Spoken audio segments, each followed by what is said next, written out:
Welcome to the Ship Happens podcast, a podcast about construction, education, and everything in between. I am your host, Joseph Garibaldi, and I invite you to take a listen to a new and exciting podcast about construction and teaching. Thank you guys. Welcome back to the Ship Happens podcast. This is your host, Joseph Garibaldi. I am back at you guys with another exciting episode. Hope you guys are ready. Today, I want to talk about safety. I also want to address last episode. I recorded that episode. I edited it. I was like, what is going on? This sounds horrid. Turns out I was using the built-in microphone on my Mac. So, yeah, I apologize for that. And the rest of these recordings will be definitely better. In fact, I recorded that episode thinking that I was using my actual studio mic, and I wasn't. Rookie move.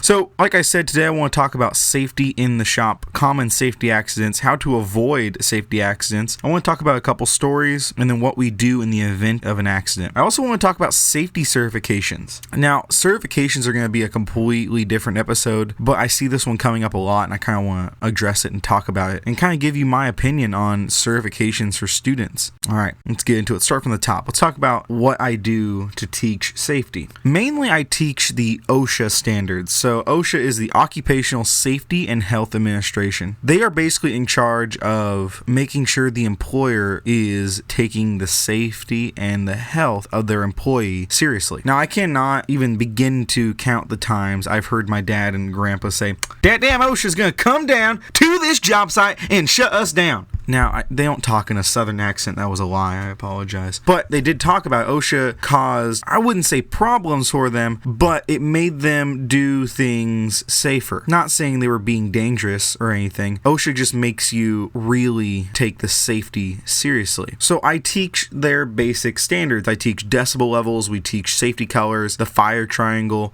different fire extinguishers. I also teach some ANSI standards. ANSI is a separate organization that rates and standardizes different policies and even safety equipment. The most popular standard, I would assume, is the safety glasses that we use. They are all ANSI Z87 certified, which means they can take up to a particular impact without shattering. And it's important. I think the biggest struggle I have are two things. One, to get the kids to wear their safety glasses. I mean, honestly, I was just like them. I worked at a golf course and I even worked in a shop, and it took me a long time and a lot of hard lessons to wear my safety glasses. In fact, the biggest lesson that it took was I was actually weed eating on my golf course, and the string of my weed ear hit a rock, or took a rock, and perfectly flung it towards my eye. I'm lucky I didn't lose seeing in my eye. I'm lucky I didn't lose my eye in general, but it hurt. My eye was swollen, and after that I searched for safety glasses. Now, don't get me wrong, there is a vast, large difference in safety glass quality that reaches far beyond the standards of ANSI. For example, I don't like safety glasses that aren't anti-fogging. I sweat a lot, right? And having safety glasses that don't fog is immensely important because it makes it so I don't have to take the glasses off to dry them so I can see them. So I really try to get good quality safety glasses that are breathable and overall more comfortable to wear. And I think that's where I struggle with students, is I really try to get safety glasses that are nice and that are comfortable to wear, but we still have several talks about it. Another thing I do to try to minimize any safety accidents is I preach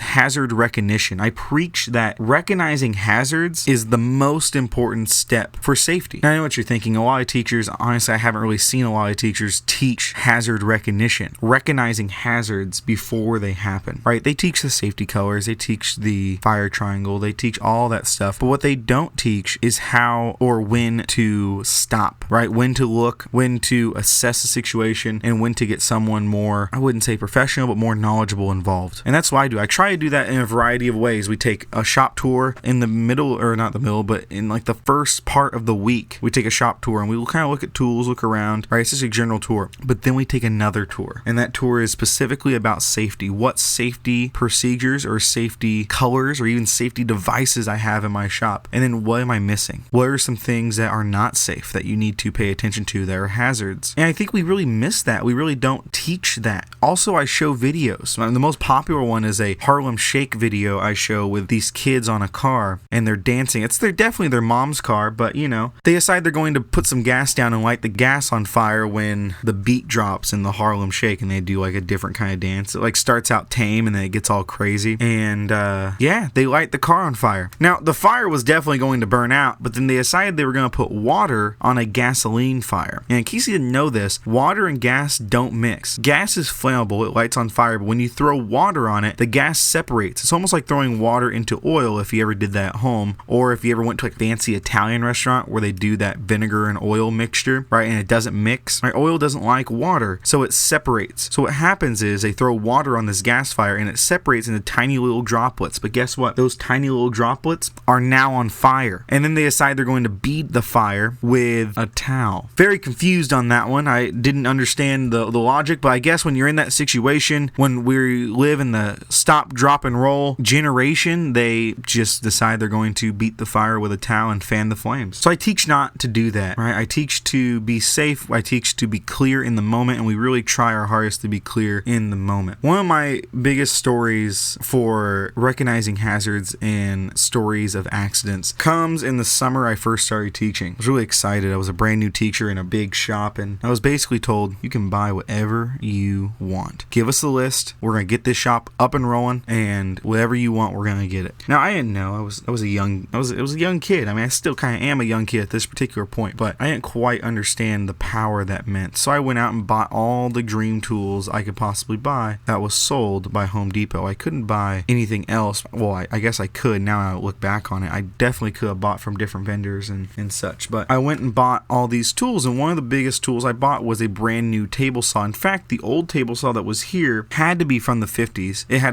the fence was clamped on. It had an aftermarket ruler for the fence, and it had an aftermarket feed table. I was very confused by it, and I definitely knew it was a safety hazard, so I kind of just got rid of it. And in its place, I needed a new table saw, so I bought this Delta Unisaw, and this thing was amazing. It could cut so nice. I loved it. I thought it was a fantastic saw. Everything worked so smooth. I couldn't have asked for a better cabinet table saw. The problem was that I bought a table saw that they didn't make anymore. So when they shipped it to me, they didn't ship it without the legs to the side table, nor did they ship it to me with the ruler that was supposed to be there for the fence. Right? There's a long ruler in front of the saw that the fence sits on, so you can actually get a little bit accurate cuts. I still don't use that fence very often, or that ruler. I don't really think it's super accurate. Even though I've dialed in countless times, I still just double check with a tape measure. Now, the issue was that I called the guy at my district. I'm like, hey dude, they didn't send all these parts. He goes, hey, don't worry about it. I got this. And at that moment, I probably should have worried a little bit, but I trusted.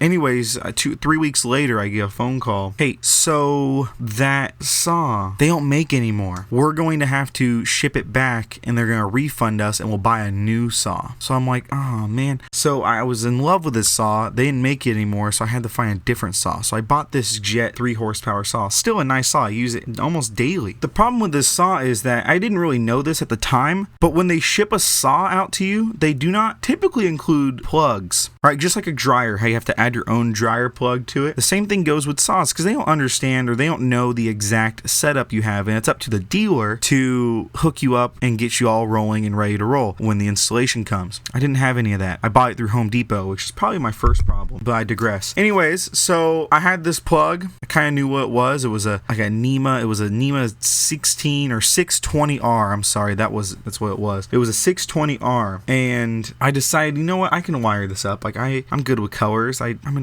an ag teacher. I took ag mechanics. I know exactly how to wire something up. So with help of a colleague of mine, we wired up the table saw, and right when we're just about done, we're going to plug it in. I'm like, you know what, let's turn off this. There's a little light switch next to the plug, and I said, just to be safe, let's turn it off, and then we can flip it on so it doesn't get if we wired it wrong, it doesn't get the full blast to the table saw. He's like, sounds good, let's do it. So I go over, turn the switch off, I go plug in the machine. Well, it turns out the light switch was rated at 120 volts. I was plugging in something that was asking 240 volts from it. So the light switch literally arced out electricity and fried that light switch. And I just touched the plug on the female receptacle. I just touched it on there. And that was enough electricity to send it out and fry that plug. I probably could have died on that one. I stopped and I decided, you know what, we're going to need an electrician. I'm going to put in the purchase order for it and we'll get everything hooked up the right way. And come to find out that is exactly what it was. I needed an electrician. I needed someone who was more knowledgeable. He wired everything up professionally. Everything is set to code. And he also changed out my old plugs that were super old. They had to be the 40s or 50s. They look like three-phase, the little circular plugs, but they're not. They're just 120 volts that needed to be changed out for regular three-prong plugs. That's just crazy to me. So when it's hazard recognition, the first hazard in that story was the inexperience that I had. I didn't have the experience in hooking up a large machine, especially into 2 or 3 phase power. The second hazard was I should have understood how electricity worked in that light switch in that particular setup, and it wouldn't have made sense. Now I look back on it, it doesn't make sense that there is a light switch on that big of a plug that requires that much power. All I know is I was extremely lucky and I was taught an extreme lesson. I was taught a lesson in electricity and hazard recognition, and that's kind of the main gist of what I want to teach students. Now, in case of an accident, the accepted response, if I am not in the accident, I have to assess the situation. I teach students what happens in an accident so we know all the motions in case it does happen. If a student cuts themselves, I assess the situation. I assess if I need to call someone else or if I can address the wound myself. It's a big deal, right? If students cut a large artery or something like that, then I have to act very, very quickly. Obviously, the first way is to stop the bleeding with some sort of tourniquet and then get a hold of 911 and let the professionals do it. I personally suffer from a bleeding disorder. My blood doesn't clot, so I keep wound pack in my office so I can pack a wound if it happened to me. With students, it's all about being calm and being sure or quick in that moment, right? And getting them the best help possible. Now, luckily, I haven't had too many or any accidents, I should say, knock on wood. But it's always good to be prepared, and it's always good to teach students how to be prepared. If something happens to me, students need to know who to contact. If I am on the ground and I am unresponsive, 911 should be dialed immediately, followed by running to grab a teacher. In fact, I teach one dials 911, another one goes and grabs a teacher. I also teach that I don't like working alone. I, in fact, welcome as much help as I can. Working alone is a recipe for disaster, so I want to make sure all students know that as well and always have some sort of partner when they're working. And hopefully this will help them in a job, because in a job, more than likely they're going to have other people on the job besides themselves. That kind of segues me into certifications, and in particular safety certifications. For ag mechanics and ag construction teachers, our safety unit is very, very close. We typically teach that in the beginning of classes, and we typically try to get a safety test done before October, right? All my students have to pass the safety test with 100%. The safety test has really common accidents, and it teaches or it informs them how to use tools generally so that when we go into the shop, they are certified, quotations, to be in my shop, and they have to pass it with 100%. They get infinite times to take it. The issue becomes is that we are asked to give other certifications to students. Now, I don't want to seem like I'm against certifications. That's not at all even remotely true. I think students should be certified, but I also think that certification should mean something. I can go get certified in safety from a random organization in Chicago right now online that's free, but nobody's going to recognize that because anyone can take this safety test. So the OSHA 10 trainings are becoming very popular. It's an OSHA 10-hour training. You get a card saying you're certified. And when I first heard about it, I was all gung-ho about it. I thought that was a fantastic idea. I thought that was a great thing for students. I thought it would make a difference when it comes down to anybody's companies, like insurance company would love that card because they're just certified in OSHA, and OSHA is the main administration organization that handles workplace safety. And then I thought about it. I thought about OSHA training, and I thought about all the different jobs I've had. And I'm trying to think, did OSHA do my training anyways? Like, let's say I didn't have this card. What would a employer do? Well, every employer has their own special training. They give you some sort of training. In fact, when I worked at retail for a big box store, I had their own training. I didn't get trained via OSHA. I got trained by that store's safety staff. I got certified to drive the forklift. I got certified to deal with bloodborne pathogens, but it didn't help me anywhere else besides this particular company because it was their safety. If I would have went to them and I say, hey, I have an OSHA 10-hour card, they would have said, cool, do our safety, right? Most companies, in fact, all companies, they should have some sort of training for their employees. And their training typically involves how to be safe on a job site. And I think that's where the disconnect is that we don't understand other jobs and we want to try to get kids certified. So we find things that look kind of cool, but will they really help out students? I don't think so. There are very good certifications out there for kids. One of the coolest ones is getting kids food handlers certified. If they're in a food science class, getting them their food certification would help them tremendously in a job because they all need that. They all need that type of certification. I've seen programs that teach students how to become cheerleaders and they all get certified through a nationally recognized organization. And when you apply to be a cheerleader, you have to have that particular certificate. And if you don't have it, you have to pay and take the course. Let's say you went through a program on how to be a leader and how to teach spirit and dance and cheerleading.